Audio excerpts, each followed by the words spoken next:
Ron Johnson is running for U.S. Senate again, Phil. Even though he promised voters and our editorial board in person 6 years ago that he wouldn't. But he's not just running against one of the 10 or so Democrats seeking the party's nomination for the fall election. He's running against us, the media. Like Donald Trump, he's playing the victim again. He says Trump didn't lose because more people voted for Biden. Trump lost because the media got Biden elected. In his latest ad, basically, Ron Johnson blames the media for all the problems in the world, for getting Biden elected, for covering up his horrible policies. Ron Johnson's kind of taken the Vladimir Putin view of a free and open media. And he's confusing that some media outlets are opinionated, some journalists like you and I are opinionated, and then a whole bunch of them, most of them in fact, are not. And they're just trying to get the facts that Ron Johnson seems to want to confuse. And we're going to talk about it today, Phil, on Center Stage with Milfred and Hands, the Wisconsin State Journal's political podcast from the Sensible Center of Wisconsin Politics. I'm Scott Milfred, the editorial page editor for the State Journal. I'm Phil Hands. I'm the editorial cartoonist for the Wisconsin State Journal. And we are soon to be 1/3, yes, of the Wisconsin State Journal editorial board. And when our new editor joins us, we will definitely be the more masculine 1/3. We might be the more opinionated 1/3. That's true.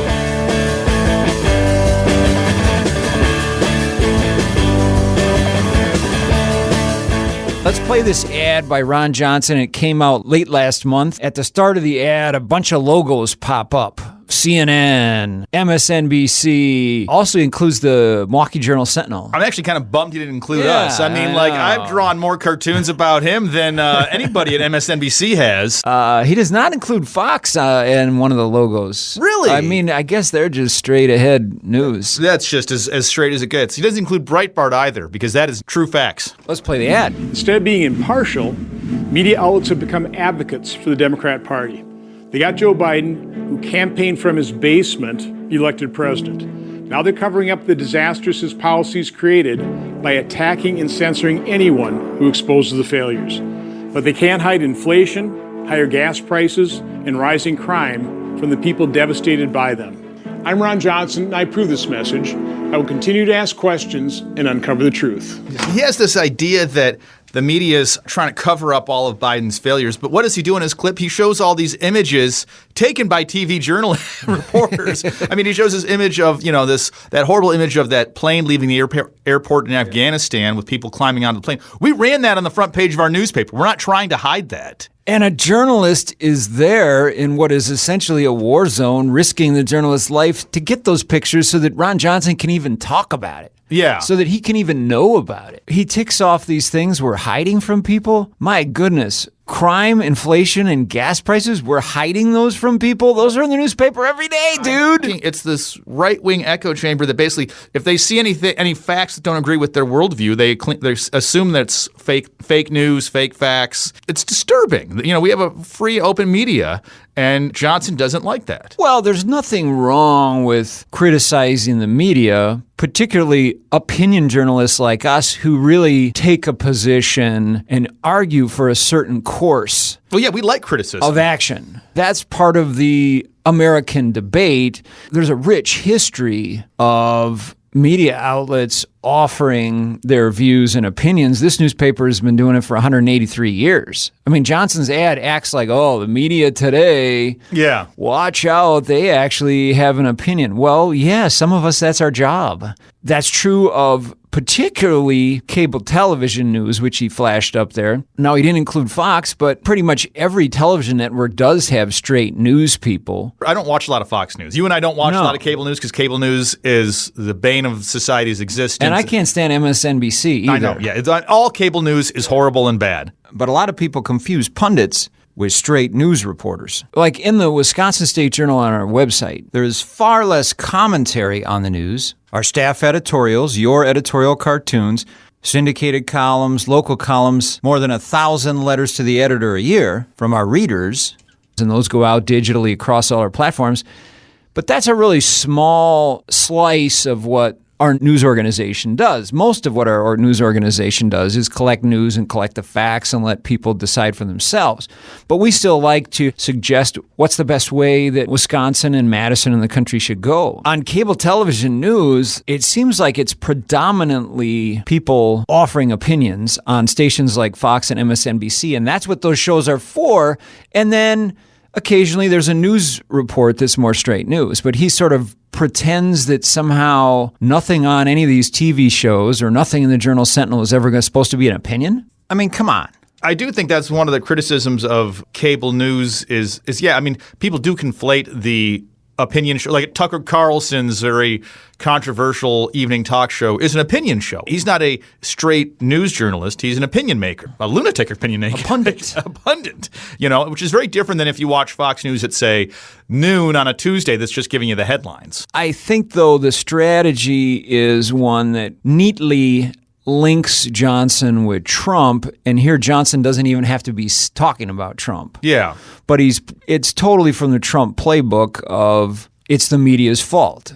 It's not that most voters didn't like Donald Trump. According to Johnson, we got Biden elected. Yeah, so the media basically went out and voted and got Biden elected with our coverage of Trump. And Johnson has admitted this before to people, which is that the reason Trump lost the 2020 election was not because of voting shenanigans or even media coverage. It's because Donald Trump was really unpopular with lots of regular Republican voters. Right, let's play that clip too. Yeah. This isn't easy to hear, but Lauren Windsor, a liberal activist, was posing as a conservative activist and pressed Johnson about why Trump lost at a Republican event last fall. Johnson told her, quote, "There's nothing obviously skewed about the results," end quote, of the election. Johnson said, quote, "If all the Republicans voted for Trump the way they voted for the assembly candidates, he would have won. He didn't get 51,000 votes that other Republicans got, and that's why he lost," end quote. So we obviously counted enough Republican votes. The only reason Trump lost Wisconsin is 51,000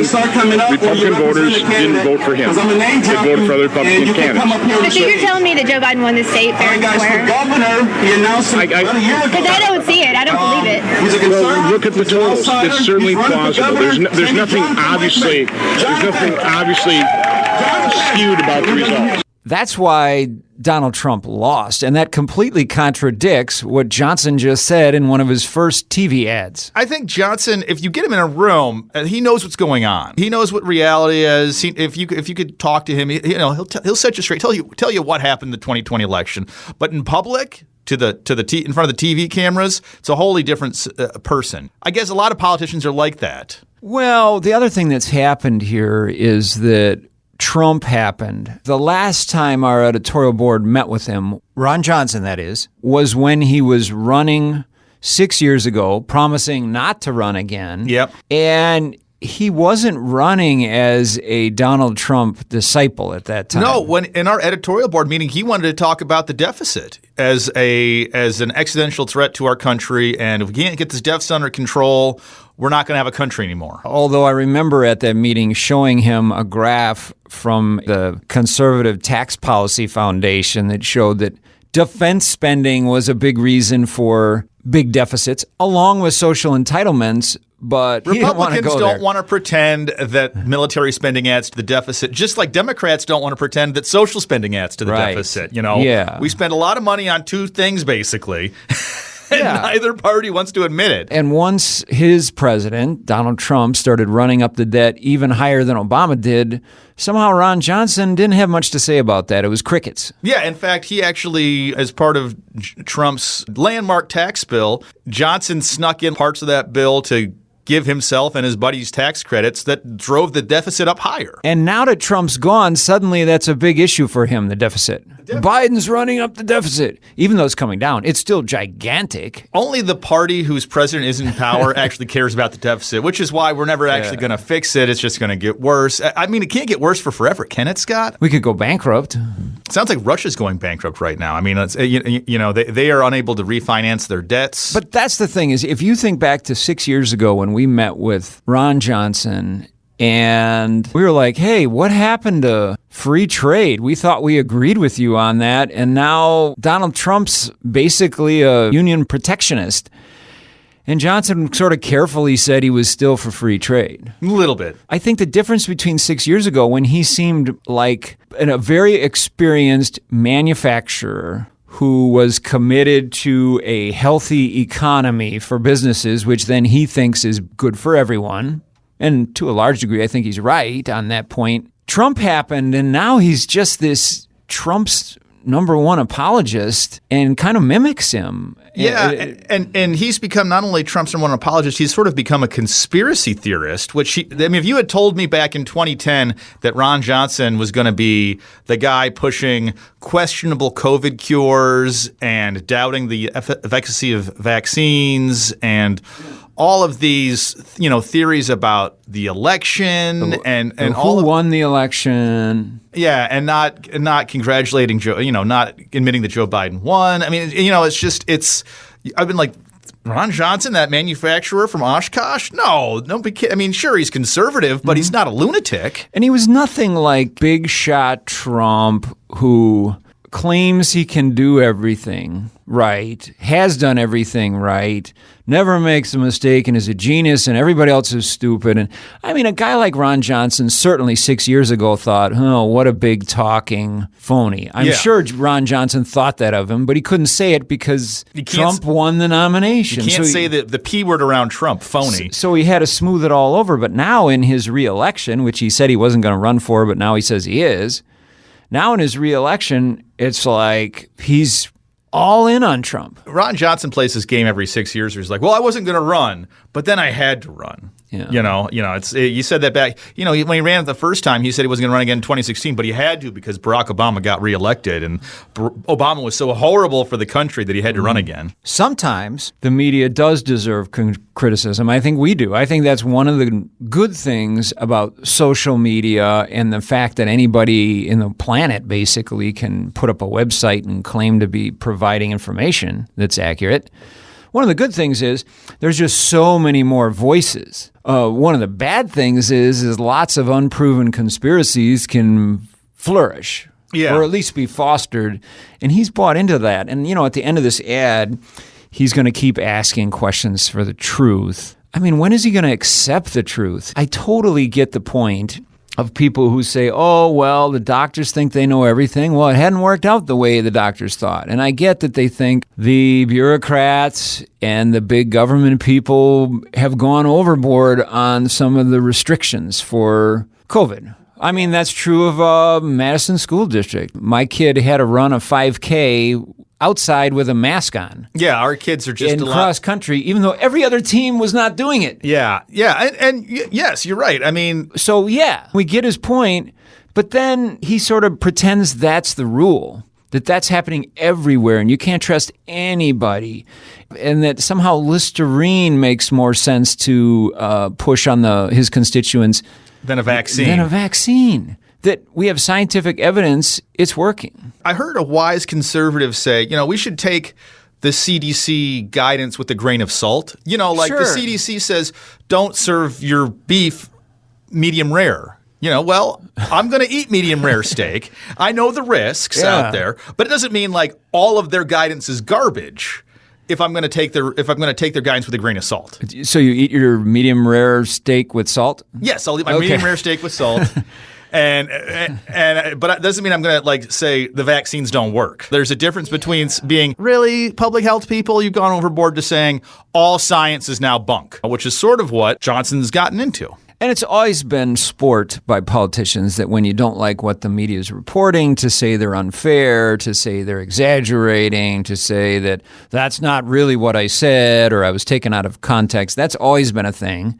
And sometimes the media does get it wrong. And I think in Washington, the media is a lot more gotcha focused. But Trump then upped that to the point of, oh, yeah, well, I'm going to say I didn't say what I just said, and I'm going to say you're wrong and you're lying, even though he did just say it. Even though we have the tape. Let's run the tape. Yeah, he's taken this to a whole nother level of just denying up and down, and unfortunately, it's washed off on Johnson. I guess Johnson thinks he has to do that to get reelected, but he's considered the most vulnerable U.S. Senate Republican candidate in the country now. I think he's miscalculated because the next election isn't going to be won by getting all the Trump voters out for a Republican, it's going to be won in the suburbs of Milwaukee. And Ron Johnson, with his anti-vax rhetoric and his doubting of the 2020 election, is going to lose a lot of professional, college-educated, conservative people in the Milwaukee suburbs. They might vote for the Democrat. They might do what happened in 2020, which is a lot of Republicans just didn't click the box for Donald Trump at the end of the day. You know, and that's why Donald Trump lost, because people that were voting for other candidates for Republican office didn't vote for Donald Trump because they were upset with him. And if Ron Johnson plays that game, I think he's going to have the same fate. I think the other mistake he's making, and hey, this is a purple state. He could win. No question he could win. Oh, he can absolutely win. But I think the other mistake he's making is he's giving young people a reason to vote.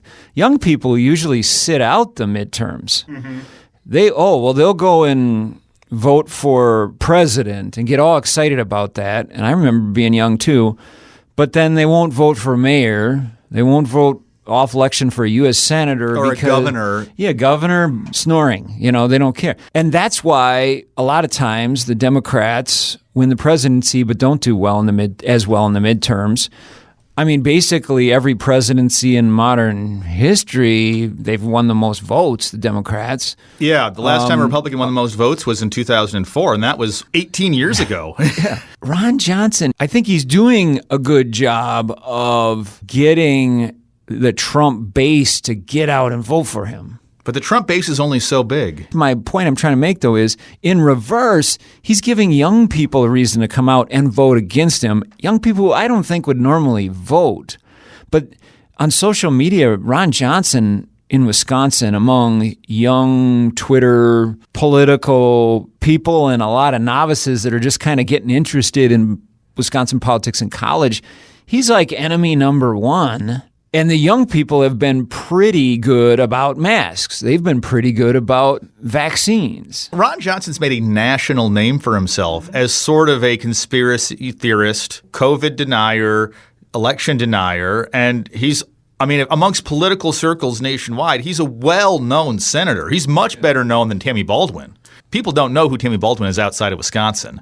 But lots of liberals across the country hate Ron Johnson. And it's probably going to lead to some good fundraising for whoever his opponent ends up being in the end. Now, I would like to think that in both of the last elections, our endorsements for basically anybody but Donald Trump, we endorsed Joe Biden, and he was definitely not your or my favorite Democrat.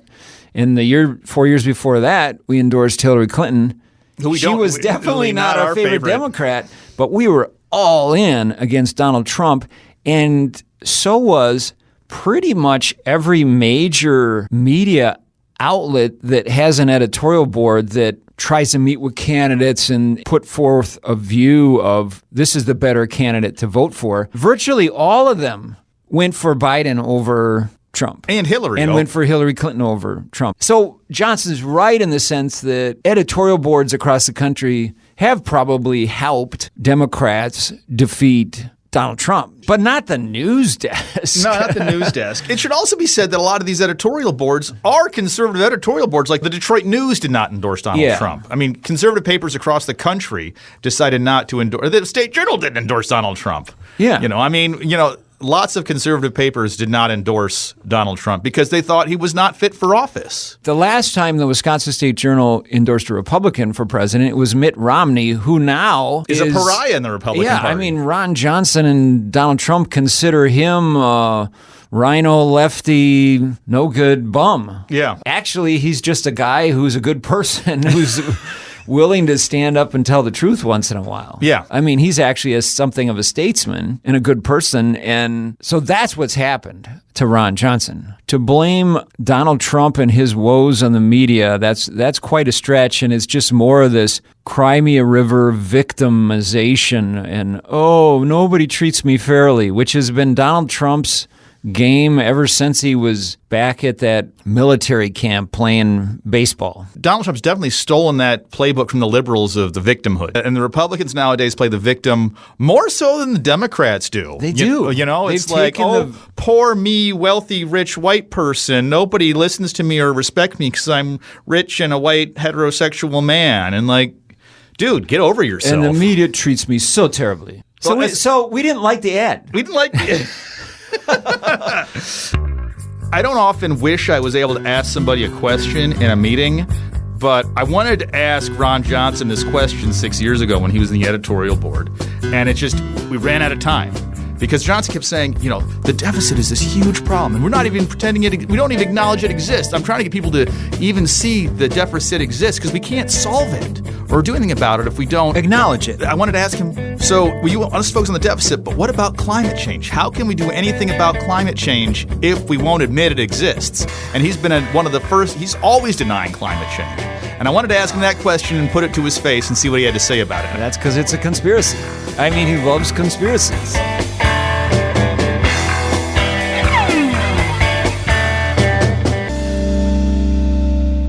Our theme music is by Tube Tester.